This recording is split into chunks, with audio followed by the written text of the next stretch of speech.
Part 2। और उसके बाद वो जंगल एक बार फिर से सुमन की चीखों से गूंज उठा। लेकिन आज की रात सुमन की चीखों को सुनने वाला वहां पर कोई भी नहीं था। अगर वहां पर कोई मौजूद था तो बस हरिया, जो कि अब एक भेड़िए में बदल चुका था। सुमन के बालों को पकड़कर घसीटते हुए वो जंगल के बीचों बीच एक जगह पर ले जा रहा था। अगली सुबह गांव में। अरे भाई, पता नहीं क्या बात है, अपने गांव का हरिया किसान और उसकी पत्नी सुमन दोनों गायब हैं। दोनों का कोई अता पता नहीं। अरे कैसी बातें कर रहे हो भाई, ये कब हुआ है? अरे पूरे गांव में खबर फैली पड़ी है। कल रात को दोनों खेत की तरफ जा रहे थे, लेकिन लौट कर आए ही नहीं। तो हो सकता है अपने खेत पर होंगे। पूरा गांव ढूंढ कर आया है भाई। जानते हो क्या मिला वहाँ पर? क्या हुआ भाई, क्या मिला? बताओ हमें क्या मिला।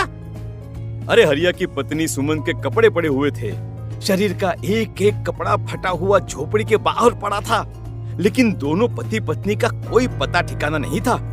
अरे भाई, लेकिन उसका जो दोस्त है ना रामू किसान, उससे पता करके आते हैं ना। अब तक तो दोनों साथ ही खेत पर जाया करते थे।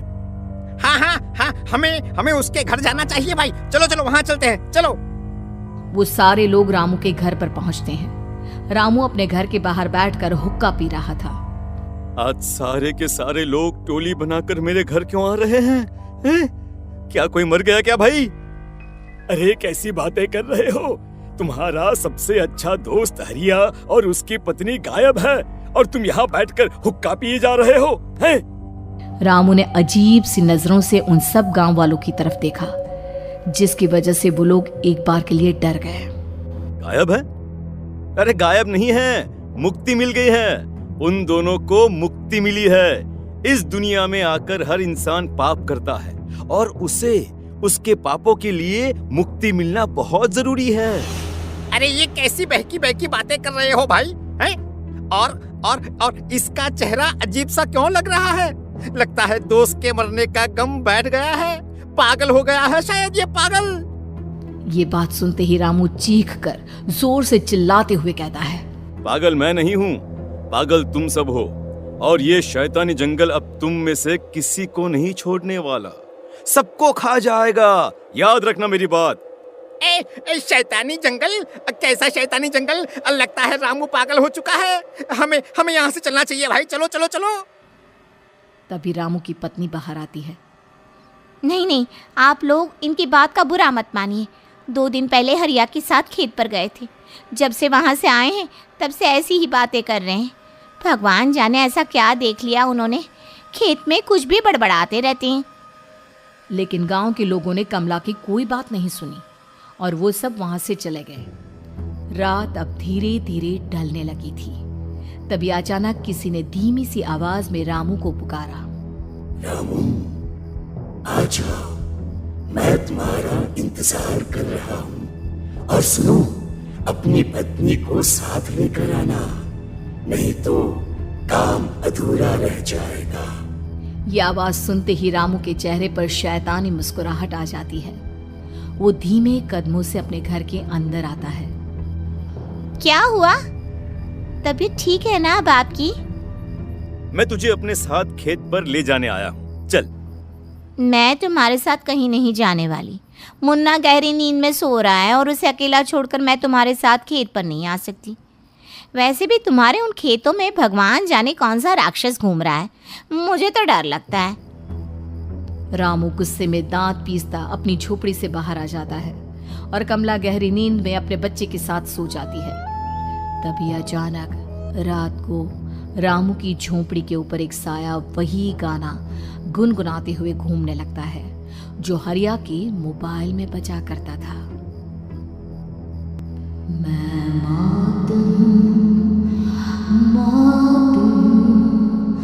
मौत जो पसरी है चारों ओर, जो आएगी कहीं से भी निगल जाएगी सबको। मैं मौत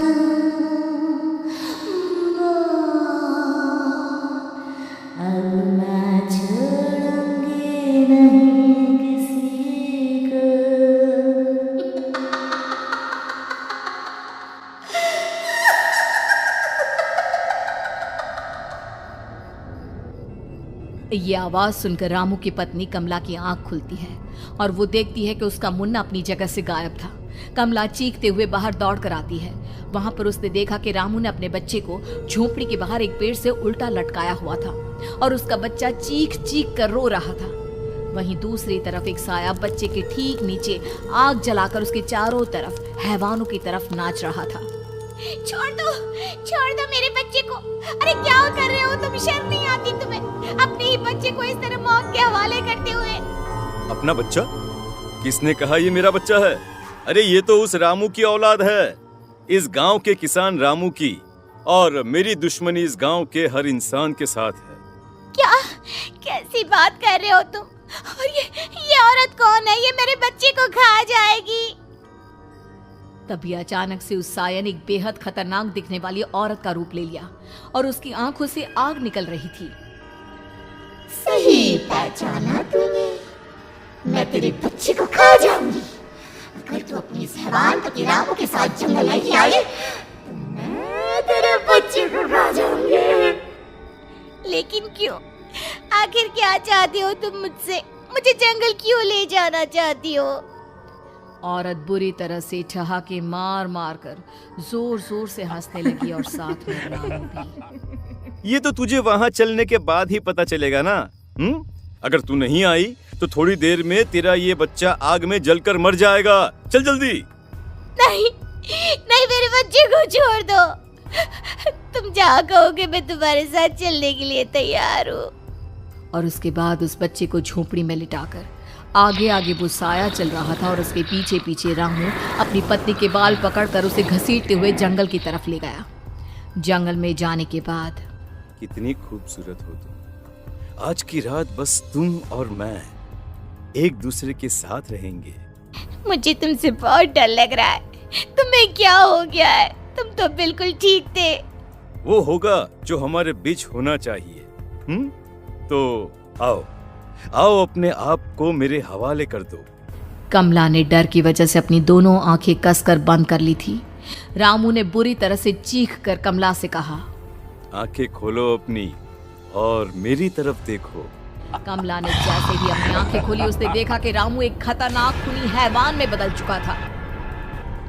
कौन हो तुम? जाने दो मुझे।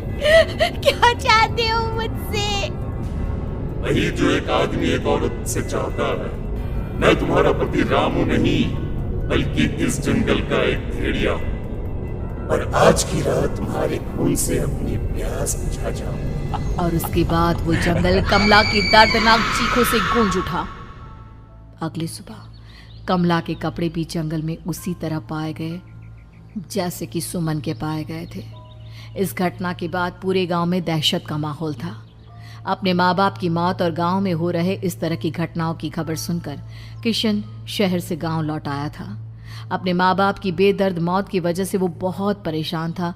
तभी अचानक उसे अपने घर में खाट के नीचे पड़ा हुआ वो मोबाइल फोन मिला जो उसने अपने पापा हरिया को गिफ्ट किया था। अरे कितने प्यार से पापा के लिए मोबाइल फोन लेकर आया था। इसे एक दिन भी काम में नहीं ले पाए। और आखिर कौन है जो गांव में इस तरह की हत्याएं कर रहा है? क्या है इन सब के पीछे? क्या है? मुझे पता करना ही होगा, वरना एक दिन पूरा का पूरा गांव खाली हो जाएगा। इस गांव में एक भी जिंदा इंसान नहीं बचेगा। गांव के लोगों की मदद करने के इरादे से किशन अपने गांव से दूर एक दूसरे गांव में बहुत बड़े तांत्रिक के पास मिलने के लिए गया। तांत्रिक बाबा, अब आप ही कुछ उपाय बता सकते हैं। भगवान जाने हमारे गांव को किसकी नजर लग गई है। नजर नहीं लगी है, किसी ने तुम्हारे गांव को बद्दुआ दी है। किसी सताई हुई आत्मा का प्रकोप है और अब वो पूरे गांव में किसी को नहीं छोड़ेगी जब तक उसकी आत्मा को शांति नहीं मिल जाती। अरे लेकिन ऐसा कौन है बाबा?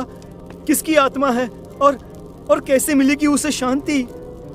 मौत है, मौत कहीं से भी आएगी और सबको निगल जाएगी। इससे बचने का सिर्फ एक ही उपाय है, लेकिन उस उपाय को करना आसान नहीं होगा।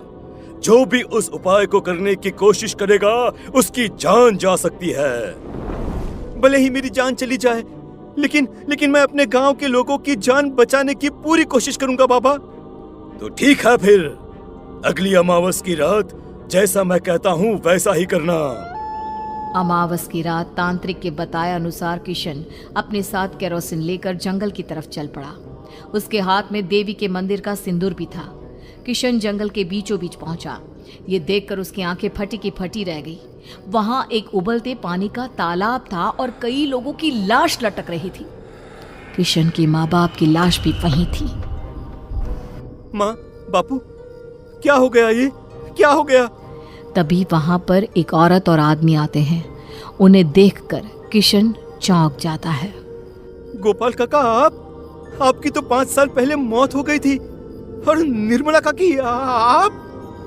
मौत तो हो गई थी, लेकिन तुम ये नहीं जानते कि हमारी मौत कैसे हुई थी। क्या कहना चाहते हैं आप? कुछ नहीं, बस ये जान लो कि अब इस गांव में कोई जिंदा नहीं बचेगा। लेकिन क्यों काकी? क्योंकि 5 साल पहले इन गांव वालों ने मुझे डायन बताकर पत्थर मार मार के मार डाला। मेरी कोई गलती नहीं थी। गांव का एक बच्चा क्या लापता हुआ, सारा इल्जाम मेरी पत्नी पे डाल दिया। और जब मैंने निर्मला की जान बचाने की कोशिश की तो मुझे भी मार डाला। आपके साथ ये बहुत गलत हुआ काकी, लेकिन आप जो कर रहे हैं वो भी सही नहीं है ना? तुम यहाँ से चले जाओ वरना तुम भी नहीं बचोगे। हमारी आत्मा पिछले 5 साल से मुक्ति के लिए भटक रही है। चले जाओ यहाँ से। मौका देखकर किशन सिंदूर उन दोनों के ऊपर डाल देता है।